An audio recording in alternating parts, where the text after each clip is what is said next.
Hi everyone, magandang tanghali ulit sa bawat isa. This is again your friend Hensumay Baptistimen at welcome sa ating tanghaliang programa, Defend the Faith Hour. So habang kayo po ay nagla-lunch at kasama ng inyong mga mahal sa buhay, hayaan nyo po na makapakinig muli kayo ng ating pong aralin at leksyon. So sa ating pong wall ay may mga sinishare tayo at pinupost tayo na tiyak makakatulong at dagdag kaalaman upang patuloy tayong makaganap sa kalooban ng Diyos na lumago sa pagkatuto sa biyaya ng Panginoon. Sa ilang sandali po mag-uumpisa tayo, kaya po sa sinumang naaabot at nakakakita na ng live na ito, pwede nyo na po munang i-share sa inyong mga wall, sa mga GC, upang marami po ang makapanood at matuto, makalahok sa ating mga mapapag-aralan sa oras pong ito. Sa muli, ako po muli ang inyong kaibigan at magpapayag sa inyo ng libreng salita ng Diyos sa tanghalian. Ang topic po natin ngayon ay about church. So letter C na po tayo. About church. Church of the Living God. Our topic for today sa ating Defend the Hour session ay Church of the Living God. So, ano po ba yung church talaga o simbahan o iglesia ng buhay at tunay na Diyos? So, pag-uusapan natin yan sa ilang sandali po. No? Bago po tayo mag-umpisa, manalangin ho muna tayo. Let's bow our head, close our eyes. Let's pray. Dakila namin Diyos, Ama, makapangyarihan sa lahat. Salamat sa biyaya mo, sa kabutihan mo, at kami po ay may pagkakataon muli na makapag-aral ng inyong salita. Dalangin namin ang bendisyon mo sa anumang aming pong mapapag-aralan at sa mga tagapakinig. Pagpalain niyo po sila ng katotohanan mo at maging kaliwanagan po ito sa maraming maaabot pa ng video na ito at ng pag-aaral na ito. Kayo po ang malugod at maluwalhati sa aming pag-aaral. Sa ngalan ni Jesus, Amen, Amen. So magandang tanghali po sa bawat isa. Kung nasa ibang panig po kayo ng mundo ay magandang gabi. O kung hapon man dyan, magandang hapon. So, ang pag-uusapan natin ay Church of the Living God. Babasahin ko muna sa Biblia yung sinabi ng Panginoong Kristo sa Matthew 16:18. Matthew 16:18. So, let me quote this to you habang binubuksan ko. And I say also unto thee that thou art Peter, and upon this rock I will build my church, and even the gates of hell shall not prevail against it. So, ang pangungusap ng Panginoong Kristo Jesus, siya mismo ang may sabi, nung siya nagkatawang tao, nandito sa mundo, sabi niya, I will build my church. So, ilang katotohanan muna pagdating sa simbahan ng Panginoong Kristo Jesus. So, marami naman po nag-aangkin at magsasabi, kami ang iglesia ng Panginoon, kami ang tatag ng Panginoong Kristo Jesus na simbahan. Ang daling sabihin po niyan. Pero paano nating makikilala kung totoo bang yan ay sa Panginoong Kristo Jesus na iglesia o simbahan? Sabi sa Matthew 16, makikita po natin dyan, mismong si Jesus ang nagsabi, I will build my church. Unang katotohanan, ito po ay simbahan ng Panginoong Kristo Jesus. Kaya kailanman hindi pwedeng simbahan ng pastor o simbahan ng ministro o simbahan ng mga sugo o ng mga pari. Hindi po kanila yan. Kapag sinabing kay Kristo Jesus na simbahan na totoo, si Kristo Jesus mismo ang nagmamay-ari niyan. Na sinabi mismo ni Jesus, I will build my church. So makikita natin ang pag-aari ni Kristo Jesus sa kanyang mga tao na sumampalataya sa kanya at tayo binili ng banal niyang dugo at ang tagapagligtas ng tunay na iglesia, walang iba si Kristo Jesus sapagkat naranasan nila ang kaligtasan. Ano po? Naligtas sa hatol ng impyerno dahil sumampalataya at patuloy na inililigtas kahit sa hinaharap maliligtas. Ibig sabihin, sa lahat ng panahon dahil buhay na walang hanggan ang meron sa tunay na kay Kristong simbahan o iglesia, wala na talagang kapahamakan. Una, it is Christ Church. Kay Kristo ito. At sabi niya, I will. So makikita nyo po yung will, yung word na will dito, ito po'y kalooban ng Panginoon. It is Christ's purpose. May layunin, may pakay si Kristo Jesus. Bakit siya nagtaguyod ng kanyang iglesia? Di ho ba itinaguyod niya rin sa kanyang pagka-Diyos ang pamilya, ang gobyerno, at maging ang iglesia, ang simbahan.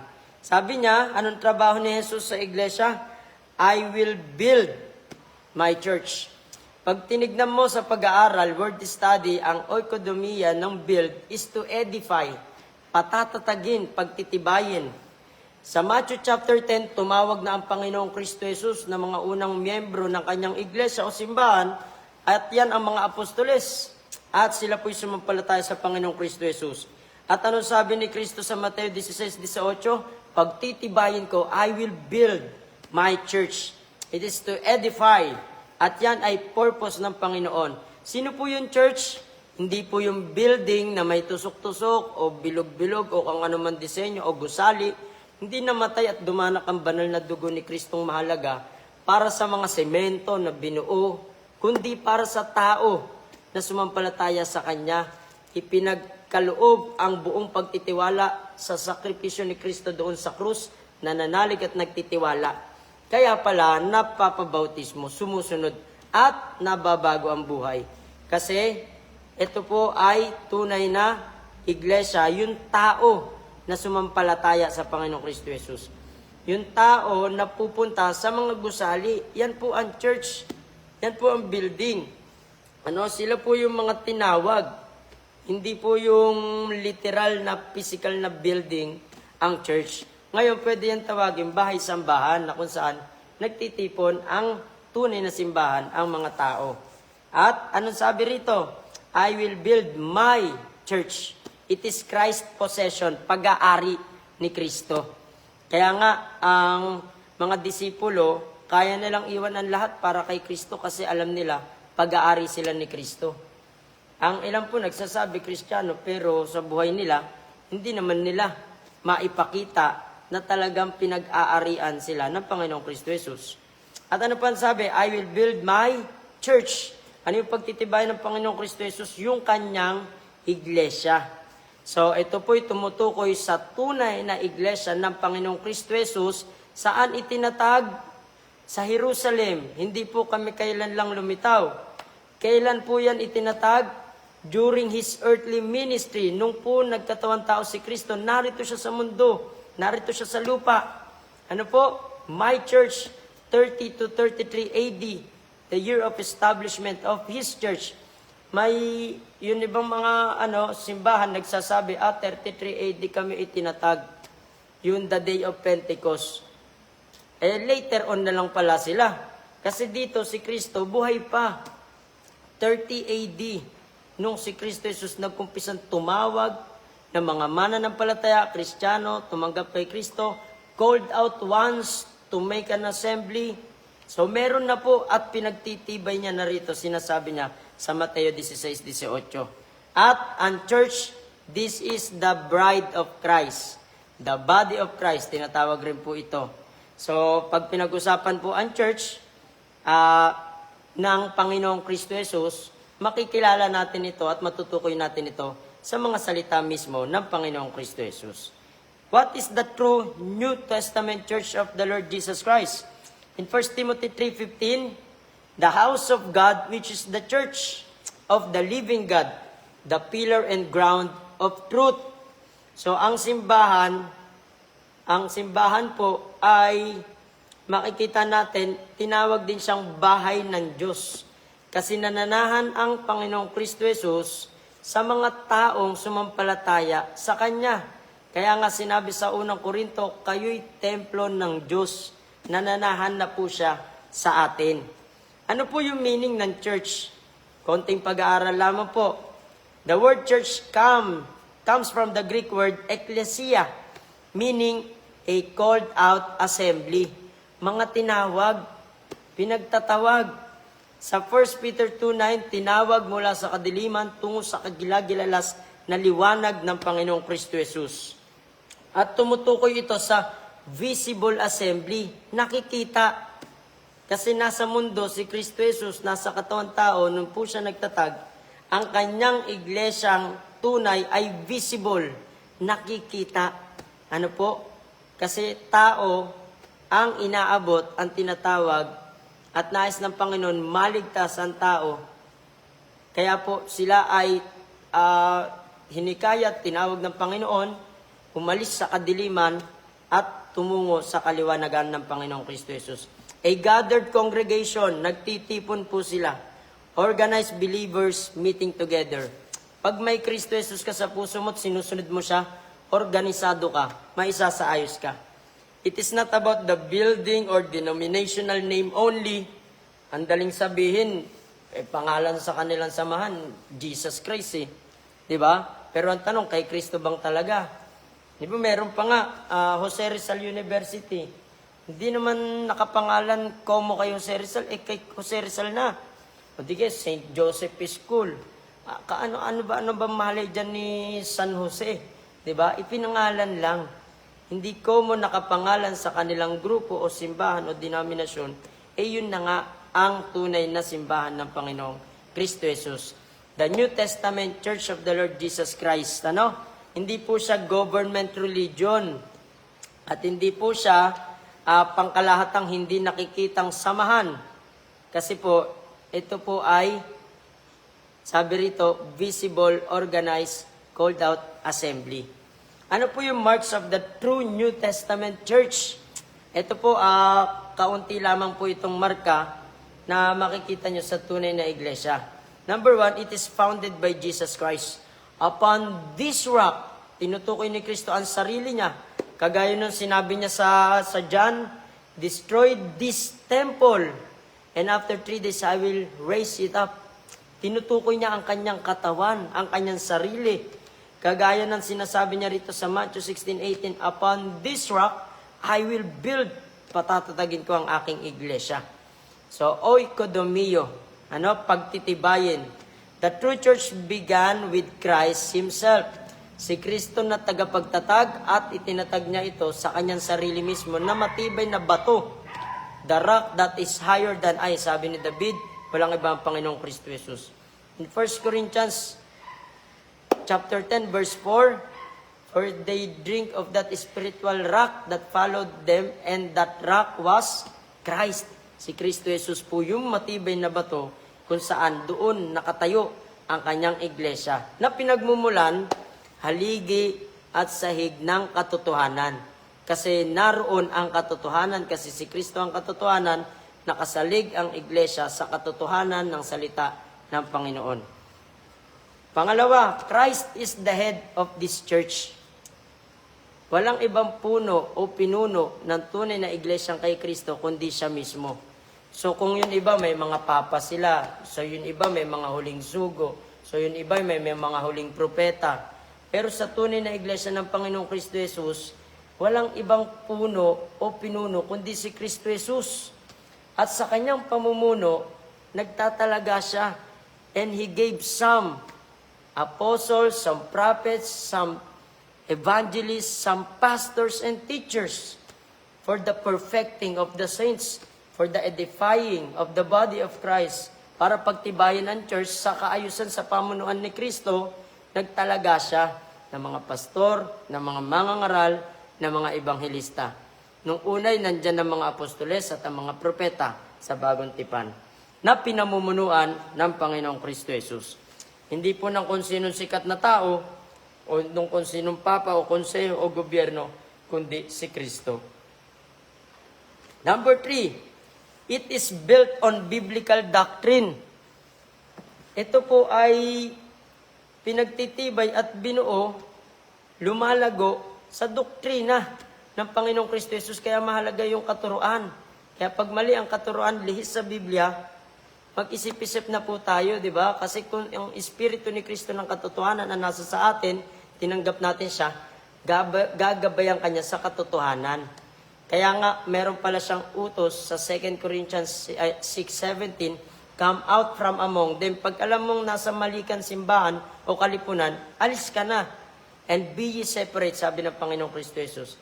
Kasi ang tunay na iglesyang kay Kristo, si Kristo ang puno, si Kristo ang tagapagtatag at natitiyak nila ang katuruan, lalo po sa kaligtasan at sa marami pang iba.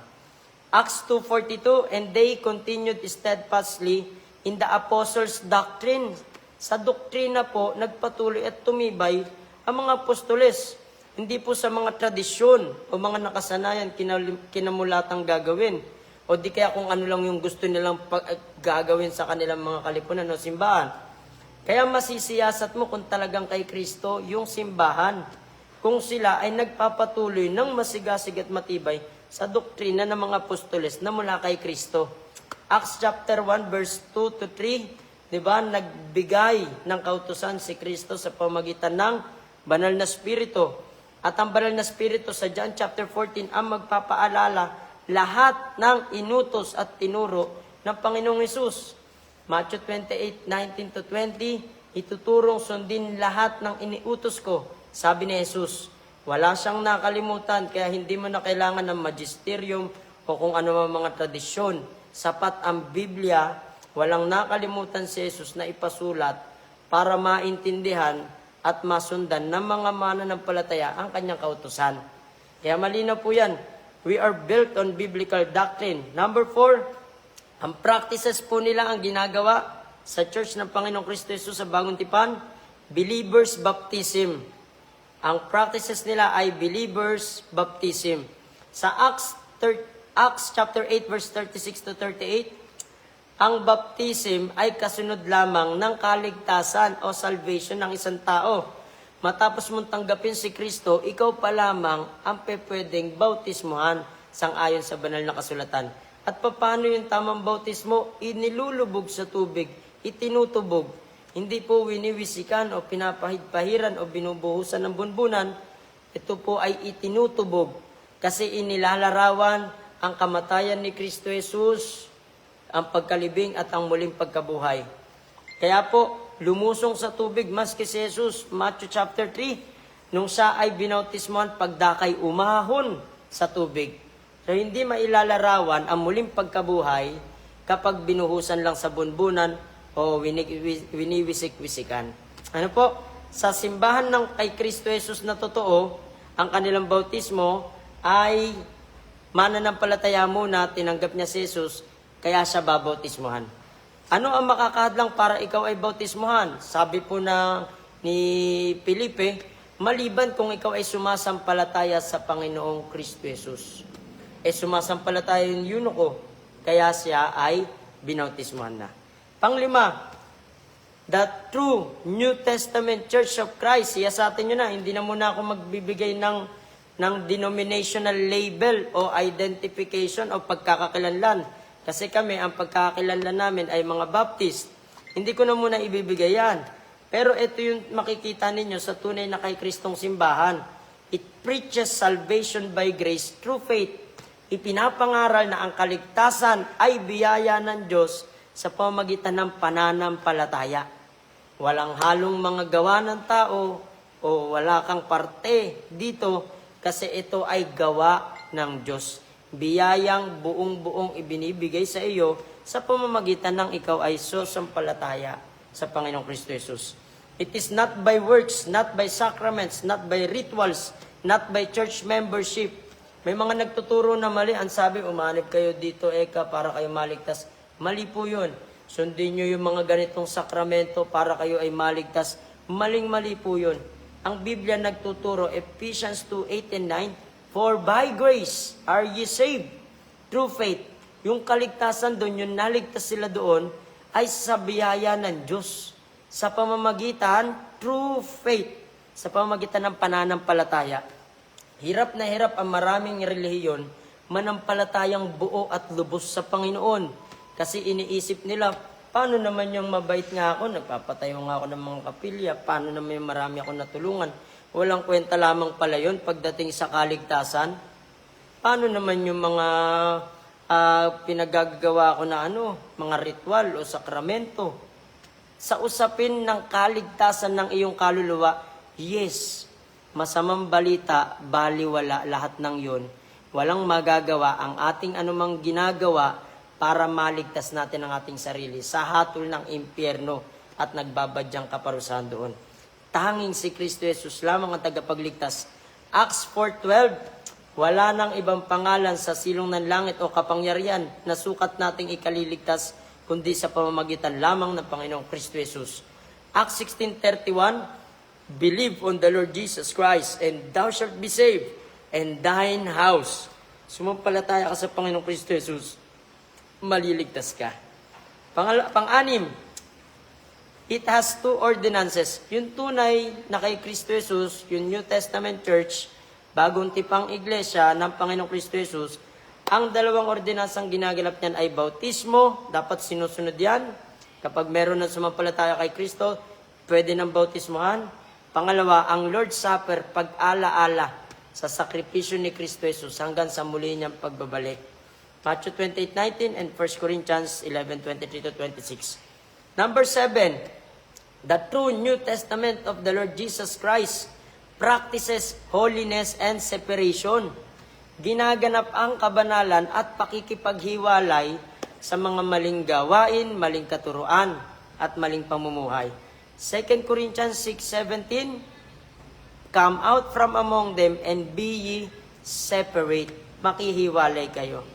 So, pagdating po yan sa doktrina, sa kalinisan, at sa pamumuhay, hindi tayo nakikihalubilo o nakikisama sapagkat utos ng Panginoon. Tawag doon, holiness and separation. Yan ang buhay ng mananampalataya. Iba na kung manalita, iba na kung manamit, iba na ang pinupuntahan, iba na ang mga pinaggagawa sa buhay. Ano po? Laging pawang sa kalooban na ng Panginoon. Number 8, it carries out the Great Commission. Yung tunay na kay Kristo Jesus na simbahan, dinadala nila ang dakilang kautusan ng Panginoon na humayo, ipangaral ang ebanghelyo, magbautismo kayo, gawing alagad ang lahat ng bansa, at iturong sundin lahat ng iniutos ko. Yan ang inaatupag at trabaho, ang misyon ng tunay na simbahan ng Panginoong Kristo Jesus. Hindi lamang po yan yung mga may mga minsan may pasugalan pa yung mga simbahan ng iba na hindi naman talaga totoong kay Kristo. Yung iba naman sa simbahan nila, mga pinag-uusapan na kung ano-ano mga pagpatay o patayan na o di kaya may mga kakaiba na. Hindi talaga sa Panginoon yan Yung may mga ibang relihiyon o grupo, hindi na banal na kasulatan ng tinuturo. Minsan, kinikengkoy, nilalaro, pinatatawa lang ang mga tao, inaaliw. Alam mo yun, akala nila ang church konsyerto na lamang. Hindi ho ganun. Ang church na kay Kristo Jesus, dinadala ang dakilang komisyon na misyon ng pag-iebanghelyo, pagdidisipulo, at pangangaral ng kautusan ng banal na kasulatan ng Panginoong Kristo Jesus. Kaya po, pansinin nyo, malugod kayo at bukas kayo na inaanyayahan ko magsiyasat sa lahat ng simbahang alam nyo at relihiyon sa pamamagitan ng Biblia, siyasatin nyo kung ito ba ay talagang kay Kristo. And it has a biblical leadership. Number 9, ang pamunuan dito, ang pangangasiwa dito, ay nagbigay ang Diyos sa 1 Timothy 3:1-7. Nandyan po ang pastors, bishop o elder, and deacons. Yung pastor, tinatawag ang mga mananampalataya na tinawag ng Panginoon magpastol o mangalaga sa tupa at magpakain, tawag doon pastors. Pag bishop naman, ito na yung nangangasiwat na mamahala sa pangmaramihan at elder tumutukoy sa kanyang maturity. Ang lingkod ng Panginoon, ang pastor, ginagampanan ang bishopric and elderly offices. So yun po yun. And deacons, yan yung sumusuporta sa mga lingkod ng Panginoon na tinawag, na pinamumunuan, pinangungunahan ng Panginoong Kristo Jesus. So ito yung mga sinyales ng hindi tunay na kay Kristong simbahan. It denies biblical doctrine. Sinasabi, hindi ito salita ng Diyos. Sinasabi, hindi pa ito sapat. Sinasabi, yung katuruan sa Biblia ay may mali. Mali pong simbahan yan, iwasan nyo na po yan. Number 2, signs na hindi yan kay Kristo, it adds works on salvation. Hindi pa sapat sa kanila ang sakripisyo ni Kristo Jesus, Kailangan pa nilang tulungan o dagdagan ng kanilang mga gawa. Hindi pa sapat yan, eto mga gagawin mo. Ngayon, pag tinanong mo naman, ilang gawa ang gagawin, baka sakaling maligtas. Hindi rin naman nila maibigay ang listahan at kung ilan ang bilang. At ang nakakalungkot, yun nangunguna pa minsan o nagtuturo sa kanilang mga kasimbahan, hindi pa tiyak ang pagpunta sa kalangitan, walang kaligtasan. Hindi daw yun malalaman. Pero pagdating sa Biblia, malalaman mo. Kaya isinulat ang mga bagay na ito upang malaman mo na kayo nananalig sa Panginoong Kristo Jesus ay may buhay na walang hanggan. Ano pa? Yung hindi sa Diyos na simbahan, it elevates tradition above the Bible. Mas mahalaga sa kanila yung tradisyon o nakasanayan o gusto lang nilang gawing mga ritual at seremonya kesa sa kung ano yung sinasabi ng Diyos sa Biblia. Ekis na po kagad dyan. Huwag na po kayo sa simbahan na ganyan. Ano pa? It accepts worldliness and compromise. Yung simbahang makamundo ang tinatanggap at ginagawa at ipinagbibili, ikinokompromise ang pananampalataya.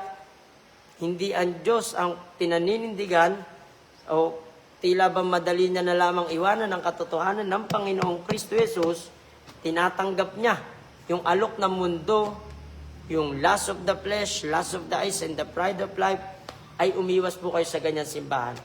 At panguli, if it preaches another gospel, kapag ang turo niya, ibang ibanghelyo. Kasi wala nang ibang ibanghelyo, kundi si Kristo Jesus minsan pa nagkatawang tao, namuhay ng perpekto, namatay doon sa krus, nung siya'y ipinaako ang ating mga kasalanan sa Kanya, dumanak ang banal niyang dugo, panglinis, panghugas ng ating kasalanan, at muli siyang nabuhay matapos mailibing sa 3 araw, at nangangako babalik upang tanggapin tayo sa Kanyang sarili kung saan siya naroon, tayo man din ay doon. Sabi ng Galatians chapter 1 verse 8, pag nangangaral ng ibang ebanghelyo, maliban sa ipinangaral na ng mga apostoles na ipinangangaral namin sa inyo, let him be accursed. Masumpa siya, sabi ng Biblia. So tandaan niyo po yan. At ano-ano yung mga katangian ng mga tunay na Kristiyanong simbahan nung una pa. Sa Acts chapter 2, anong ginagawa nila? Ang gawain nila, they are preaching the Word of God. They have fellowship. They have prayer. They have breaking of bread. They do soul winning. They give heed to the doctrine. They do giving and mission work. Yan ang gawain at inaatupag ng tunay na iglesia ng Panginoong Kristo Jesus. Hindi yung mga magpapasugal, ito yung mga pageant na mga kabaklaan or kung ano-ano mga walang kinalaman sa kautusan ni Kristo Jesus. So, importanteng katotohanan, ang tunay na New Testament Church ng Panginoong Kristo Jesus ay hindi mo matutukoy sa laki nito o sa sikat nito o sa kasaysayan nito na minsan lamang o gumawa ng mga fabricated historical records na 1900s lang o 20th century lang lumitaw o sa yaman o sa gusali. Kasi kahit ang satanista may yaman eh. Kahit yung mga nasa maling pananampalataya, meron din naman eh.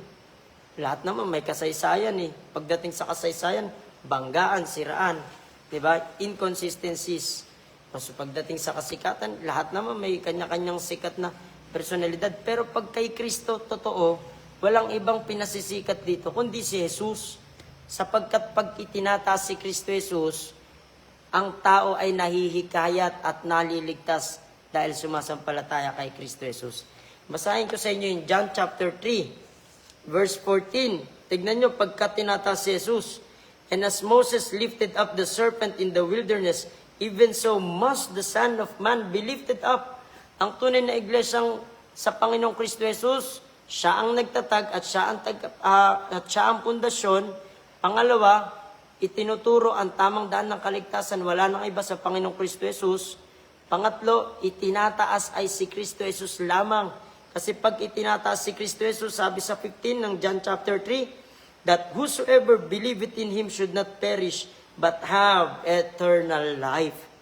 Pag itinataas si Jesus, ang mga tao ay nahihikayat na sumampalataya sa Panginoong Jesus at sila'y naliligtas.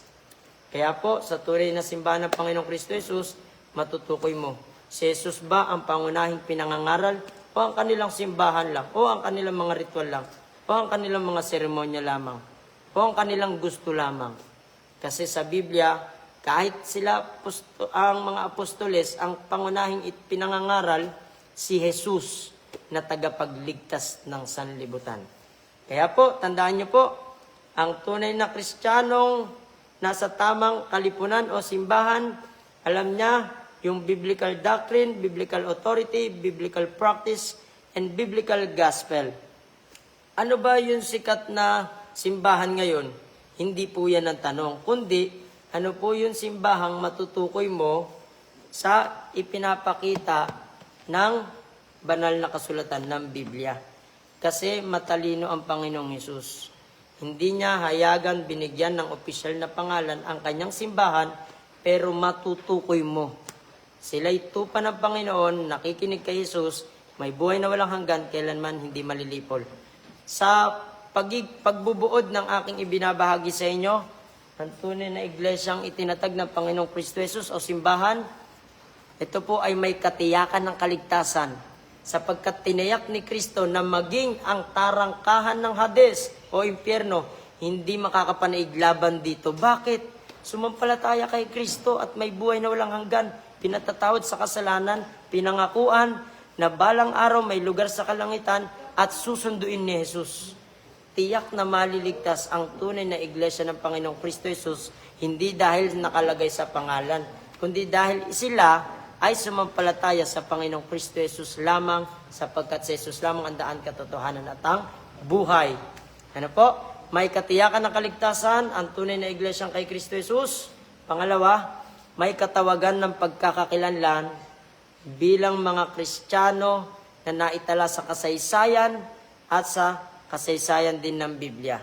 Tinawag ng mga Kristiyano, tinawag ng mga disipulo, tinawag po sila ng mga Anabaptist, tinawag po silang Baptist, at yung iba pa tinatawag ng mga born again.